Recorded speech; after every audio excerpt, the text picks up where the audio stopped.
Hello friend. इस video में हम बात करने वाले हैं book the 48 laws of power के लॉ नंबर 2 के बारे में।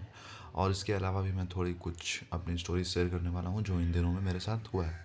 सो 48 लॉज जो बुक है, power 48 laws of power, Robert Greene की लिखी हुई किताब है। और इस किताब में जो उनका प्रीफेस है उसमें वो ये ऑथर कहते हैं कि अगर आप पावर में नहीं है तो फिर आप डिसाइड नहीं कर सकते हैं कि आपके फ्यूचर के साथ क्या होने वाला है, या फिर अगर आप कुछ अच्छा करना चाहते हैं तो भी नहीं कर सकते हैं, ठीक है। और वो कहते हैं ऑर्थर कि अगर आप इस बुक को पढ़ते हो मज़े मज़े के लिए भी, इंजॉयमेंट के लिए भी, इंटरटेनमेंट के लिए भी, तो आप देखोगे कि आपको बहुत मज़ा आ रहा है क्योंकि हिस्ट्री की स्टोरीज़ हैं इसमें। उसके अलावा ऑर्थर कहता है कि आप धीरे धीरे करके जैसे ही पढ़ते रहोगे, मज़ा लेते रहोगे, आप करते करते आप लॉज को 40 जो पावर के लॉज हैं उनको आप समझने लगोगे। और उसके बाद आप पाओगे कुछ दिनों बाद कि आप बिज़ी हो गए हो पावर गेम्स को खेलने में, उनको प्रॉब्लम्स को सॉल्व करने में। और सबसे बोल्ड स्टेटमेंट जो ऑथर देता है प्रेफेस में ये है कि आपको मज़ा आने लगेगा उन प्रॉब्लम्स को सॉल्व करने में, उस काम को करने में, ठीक है। हम स्टार्ट करेंगे लॉ नंबर 2 से। और लॉ नंबर 2 से मैं क्यों स्टार्ट कर रहा हूँ इसको बताने के बाद मैं आपको बता दूंगा, ठीक है। तो लॉ नंबर 2 जो है वो ये कहता है कि अपने दुश्मनों से कैसे काम निकालें और अपने दोस्तों को कैसे यूज़ करें, ठीक है। तो ये लॉ है कि आपके जो दोस्त होते हैं, जैसे उसमें एक कहानी बताता है ऑर्थर, एक राजा एक प्रिंस की। तो वो एक प्रिंस होता है, एक किंगडम का प्रिंस होता है। तो वहाँ पर वो प्रिंस एक बार घुड़सवारी कर रहा होता है और अचानक घोड़े कुछ ऐसी हरकत करता है जिससे प्रिंस नीचे गिर जाता है। लेकिन वहीं उस अस्तबल में एक लड़का होता है जो वहाँ पे काम कर रहा होता है। वो क्या करता है कि वो प्रिंस को आके बचा लेता है, ठीक है। वो जल्दी से फास्ट एक्ट करता है और प्रिंस को बचा लेता है। और वो एक्सीडेंट काफ़ी बड़ा होता है, उसमें हो सकता है कि प्रिंस की जान भी चली जाए, लेकिन क्योंकि उस लड़के ने बहुत ही फास्ट और स्मूथ एक्ट किया था इसलिए वो प्रिंस की जान बच जाती है। फिर कुछ दिन बाद क्या होता है कि जो राजा होते हैं उस देश के मर जाते हैं, और जो प्रिंस की माँ होती है वो भी कहीं चली जाती है, ठीक है। और अब बचता है सिर्फ प्रिंस। तो प्रिंस को राजा बनाया जाता है, लेकिन जो किंगडम होता है, जो उसका कोर्ट होता है, जो उसका राज्य होता है, उसमें बहुत सारे लोग चाहते थे कि उसको हटा दिया जाए। और उसका एक अंकल होता है, ठीक है। वो अंकल चाहता है खुद राजा बनना। तो वो उसको पहले तो उसको हटाना पड़ेगा, उसको मारना पड़ेगा, तभी वो राजा बन सकता है। तो उसको समझ में नहीं आता है कि इस समय वो किसको ट्रस्ट करे, ठीक है। तो मैंने एक बात आपको नहीं बताई कि जब वो लड़का जो जो लड़का इस घोड़े से गिरता है, तब जब जो प्रिंस की जान बचाता है, जब वो जान बचाता है तो प्रिंस उसको क्या करता है कि जो अस्तबल होता है उसका वो हेड बना देता है उसको, ठीक है, वहाँ पे।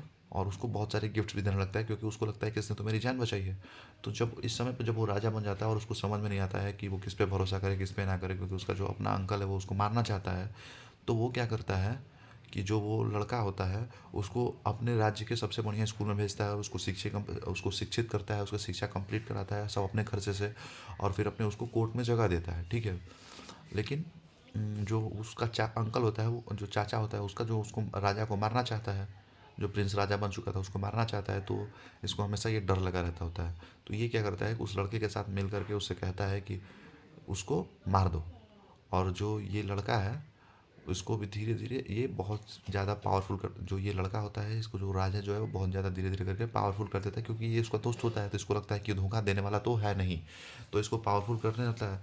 तो उस लड़के को भी जो वो अंकल था उसको भी ये लड़का जो है पसंद नहीं करता था, क्योंकि वो हेड ऑफ़ आर्मी था अंकल।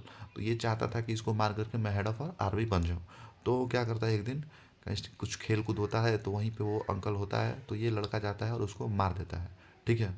और मार करके जब वो मार देता है तो जो राजा होता है उसको सेनापति या हेड ऑफ़ आर्मी बना देता है। जब वो हेड ऑफ़ आर्मी बन जाता है तो उसके बीच में जब वो घोड़े से गिरा था और वो सेनापति बना, इसके बीच में वो बहुत सारे पैसे राजा उसको देता है। जब उसको पैसे कम ज़रूरत पड़ती है लड़के को, तब राजा उसको मांगता है और राजा दे देता है उसको, और भी बहुत सारे गिफ्ट्स देता है। लेकिन जब वो सेनापति बन जाता है तब राजा को एक दिन कुछ पैसों की कमी, कुछ ज़रूरत पड़ती है, तो वो उससे मांगता है, क्योंकि उसको उधार दिया होता है कुछ पैसे। कुछ तो गिफ्ट देता है तो गिफ्ट तो नहीं मांगता है, लेकिन जो पैसे उधार दिया होता है वो मांगता है उससे कि यार मैंने तेरे को पैसे दिए थे वो लौटा दे मेरे को।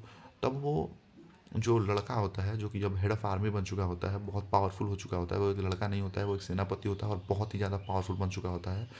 वो उसको गुस्सा आ जाता है, उसको लगता है कि ये मेरी डिसरिस्पेक्ट कर रहा है यार, ये मेरे से कैसे पैसे माँग सकता है? मैंने तो इसकी जान बचाई। वो भूल जाता है कि इसने मेरे लिए क्या-क्या किया है। वो बस ये सोचता है कि मेरे को तो ये सब मिलना ही था। और वो बहुत ज़्यादा गुस्सा हो जाता है राजा से और राजा से आर्गुमेंट करने लगता है, झगड़ा करने लगता है। तब राजा को समझ में आता है कि यार मैंने तो एक मॉन्स्टर बना दिया है, एक एक बहुत बड़ा दानव बना दिया है, एक बच्चे को मैंने दानव बना दिया है, वो बहुत पावरफुल है।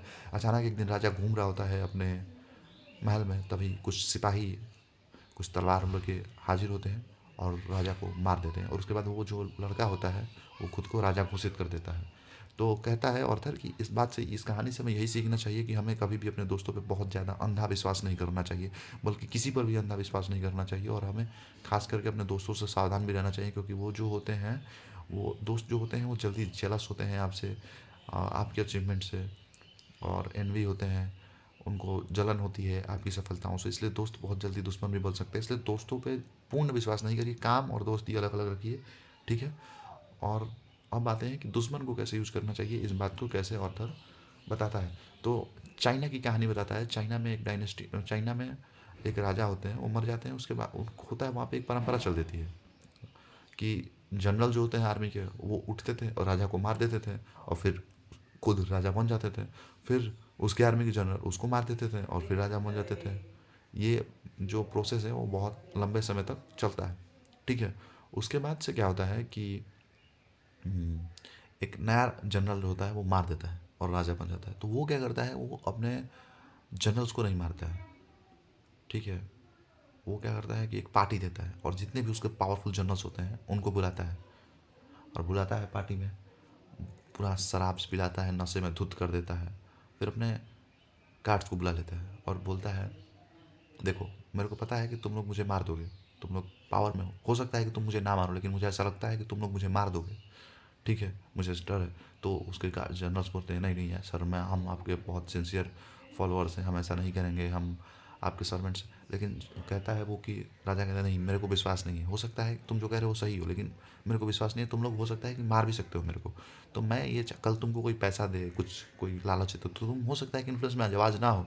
तो राजा कहता है कि देखो मैं तुमको एक डील देता हूँ कि तुम लोग अपनी जनरल्स की पोस्ट छोड़ दो, ठीक है, और मेरे साथ आ जाओ। मैं तुमको सब कुछ दूंगा, लड़की, पैसा, दारू, जो भी चाहिए तुमको मैं वो दूंगा, ठीक है। लेकिन तुम पावर अपना छोड़ दो, तुमको जीवन भर जितना पैसा चाहिए, जितना दारू चाहिए, जो भी चाहिए मैं देता हूँ। और वो मान जाते हैं, उनको लगता है कि यार इतनी मेहनत भरी ज़िंदगी को छोड़ो ही, सब शांति से मिल रहा है तो इसको अपना लो। तो ऐसा करते हैं, जनरल्स मान जाते हैं और फिर उसके फॉलोअर्स उसको फॉलोइंग भी हो जाते हैं, क्योंकि अब जनरल्स मान चुके हैं। तो अब उसको वही पैसा दे रहा है तो वो उनके साथ ही हो जाते हैं। तो ऐसे बताता है कि आप अपने एनिमीज़ को यूज़ कर सकते हो, ठीक है। और एनिमी को जब आप यूज़ करते हो, कोई ऐसा टास्क देते हो, जब उसको साथ अपने मिलाते हो, लेकिन आप बेवकूफ़ नहीं बनते, उसको बता देते हो देखिए ये मैं जानता हूँ और मैं साथ देता हूँ, लेकिन अकेले में उसको यही बता दे कि ये हुआ, फिर उसके बाद ही मैंने आपको किया है, आपको साथ रखा है। उससे ये होगा कि वो बहुत ज़्यादा प्रूव करेगा आपको, वो माउंटेन्स को हिला देगा आपके लिए, ऐसा ऑथर कहता है। क्योंकि वो उस पर उसको पता है कि मैं एक एनिमी रह चुका हूँ और मेरे पे कोई विश्वास नहीं कर रहा, और राजा ने किया है तो इसका विश्वास मुझे जीतना है कैसे भी करके। तो उसको उसको प्रूव करने की बहुत ज़्यादा डेस्परेशन होती है। तो प्रूव करने के लिए आपको बहुत बहुत ज़्यादा मेहनत करेगा, बहुत ज़्यादा सिंसियर होगा, ठीक है। और उसके आगे बताता है कि जो दुश्मन होते हैं उनसे कोई ऐसा काम नहीं कराना चाहिए जो गंदा काम हो, सीक्रेट काम हो, जो जो जिसका अगर पता चल जाए लोगों को तो अ, आपकी बेइज्जती हो, या फिर आपको राजगद्दी छोड़नी पड़े, या फिर आपको जान से जाना पड़े। तो इस समय आप यूज़ कर सकते हो अपने दोस्तों को, ठीक है।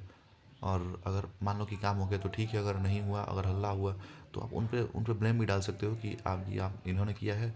और वो आपकी ब्लेम ले भी सकते हैं, क्योंकि आपको आपके और उनकी एक सहानुभूति होती है, और दोस्त आपके ऐसे काम कर भी देंगे आपके लिए, क्योंकि उनमें थोड़ा आपसे लगाव होता है, ठीक है।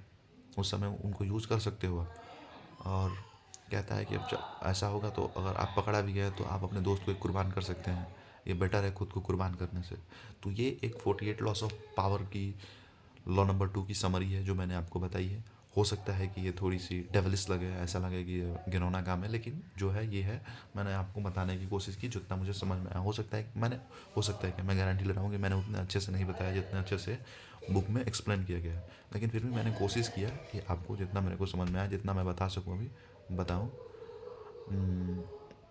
मिलता हूँ आपसे अगले वीडियो में, तब तक के लिए जय हिंद, जय भारत।